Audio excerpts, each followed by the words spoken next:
يا غير الرجال عنده الهم، عنده التركة يقرا، وعنده الأسر، وقاري فيه ياسر المشاكل ثاني، ما يقد يخلي هم ولدار عليهم ولا انا لياك يدفع ويقبض بوق ويقول شو من كلام الغزواني قد يقولوا له قاعد على الفيسبوك ويقد يكتبوا له. يا غير ما اللي يفهم نقطة ثانية، نظام الفضايح ما يقدر رجاش يعود يميز بيناتهم. احنا ما لنا ضرك اسبوع واخذين من مهرجان معدل في العيون انتفاق فيه اكثر من مليار من لقي.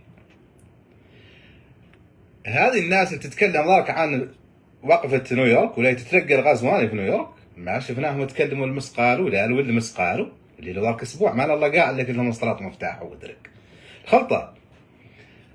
قالوا الحيوان عن كلوة وفرقش ما يقدوا يخلطوا في شدق واحد، ما يقدوا توف كلوة وفرقش ما يقدوا يخلطوا في شدق واحد.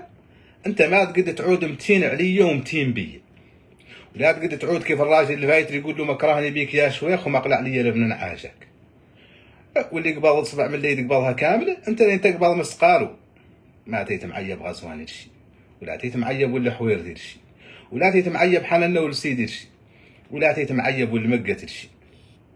ويلا تتراش في الماسخه وتعرف عنك انت مولي لا عد تحضر وعد بقدحه ونطرح لك ميله هنا على راسك وتوف عنك ما تقدر تدير قفض ما يبقى نزل على فماك عن واحد من نظام الفضائح جنرال عنده الامن. الناس عادت تذبح كي تذبح لقنا، وميزانيه لمن الشرطه سايبه، سوستاتهم قعره وتنياتهم قعره، وعادوا يهنتوا وعادوا قاعهم من رؤوسهم عصابات حرابه ويقلعون المواطنين ويظلوا يجمعوا الفضه من الناس في الاسواق وفي المرص، وفضتهم يعدلوا بها مهرجانات في العيون قايس يقدرون متقعر وتنتفاق عليها اكثر من المليار. ولا ينعرف ذي المليار من منين مقبوض الفضه منين قايسه، ولا شافوا المدونين اللي اليوم حاملين قالوا هما نداء المواطنين لا يرفدوا جريكانات ولا يرفدوا الطبول ولا بواق ويقيسوا غزواني في نيويورك. الا الراجل الفايتن قال له مستيوذنيك قرب قام وعمل لهم هاك والله قرفاف. هو واقع مترابط لا يقد حد يبرك عن شي منه ويقيس شي. وهذا هو الوسانه قلنا من ذيك الساعه من البدايه.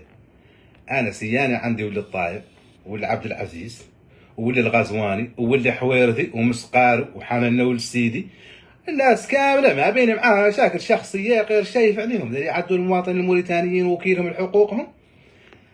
تالي مالي لا نسكت عن واحد منهم ونهاجم الاخرين، وهذه مشكله عاد مطروحه اليوم موريتاني تعود روايه لاحداث مركزها فيه مسقار. ما تشوفوا المدونين ودعاة الصحافه ولا اهل بنكيلي ما تشوفوا مسترطون فاتيحه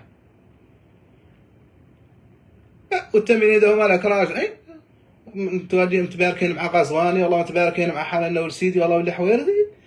هو نظام واللي قبض اصبع من اللي يقبضها كامله. انتم لا عودوا معارضين ذا النظام كامل ولا تبركوا عن حد منه. والله مولي قابضين عدتوا ذيك روايتكم واضحه وتقبضوا فضة اداره الامن وعدتوا جواسيس المسقار وعدتوا صحافه المسقار يا سكتوا الصف فهمكم قاع ولا تعودوا كبش الانبيه اللي ينبش عن موسى ذبيحته. هذه النقطه اختر نوضحها. وهذا هو الوسائل يعني معرفتي للكائن ادخل ما ندخل معاه في ائتلاف. انا ما نعدل ائتلاف ولا نعدل جمعيه ولا نعدل اي روايه يقدر قاعد يستغلني بها. بي اللي نعرف ان موريتانيا من انتشارها فاتوا عادوا فيها احزاب ومباع على رؤوس رواقي اخرين لما هم فيه عندهم قضيه مؤمنين بها يقير دخلوا في اطار حزب والله جمعيه وباعوها للجمعيه فوق رؤوسهم. هم قاعد مجمعين وطاوا الخيمه فوق رؤوسهم. الاول وثاني ماني عضو في حزب ولا عضو في جمعيه. وهذه الجماعه في امريكا فرق وبشهادتهم هم وده مصور وموثق فاتوا اتصلوا بي هون 2020 و2021 وحماوا علي هامهم قالوا هم انهم يعدلوا ائتلاف ولا يعدلوني رئيس. وقلت لهم عنيان هذول يتكلموا الفوق عن الائتلاف ما هم اللي قرروا خالقين واحدين ثانيين مراهم هم اللي يكتبوا لهم هم اللي يمشوا لهم الفضه ولا يعرفوا رقاجهم متروقين. وبالتالي هذا اللي الفوق ما يقدر رقاج يعدل معاهم روايه اللي قاعده ما هم فيها الا حد انهم فراره وتوف الا فراره وتوف فرار تنشن الديور على الواجهه ولا تحتها شيء من الامور مدوه في فمه يعرف قاعد حد شنو. قلت لهم اني ما عندي قاعد نعود رئيس جمعيه ولا عندي نعود رئيس ائتلاف. وعلى الميدا كيفهم كاملين عندي قصه على الفيسبوك مساوي فيها الناس كامله المفسدين فر ومساوي فيها الجنرالات والرؤساء والقبائل والجهات وفرق وهما كلهم عنده قصرة وفهذا تالي انا ماني معدل الائتلاف ولا بايعني حد ولا قابلني رقاش ودايرني معاه في روايه ويتقو شاط الصبح ويبيع هذا هو انا مبيع انا ما ندخل ذاك النوع بيصلي نعرف هاي المسألة خلتها نعود واضح. ونختار نقول للشباب الجتالي مرصة في الحيط وقاطع شمل المسافات ما يوفر، انتم هربتوا من واقع وهربتوا من بيع الناس تنباع بيع القنم في موريتانيا. لياك تجوا لامريكا ويتموا يسوقوكم واحدين ثانيين ويبيعوكم بيع القنم في المربى. بلا معنى. يا غير هذه مشكلة وتودي إشكالية. نحن مشكلة إن عندنا أزمة شعب. إحنا دي المشاكل اللي عندنا في موريتانيا وأنا قلت كذا مرة. عنا إحنا افترنا بينا عيب الأنظمة وافترنا بينا عيب الرؤساء وعيب الوزراء، والمشكلة قاع فينا نحن، المشكلة في الشعب من راسه.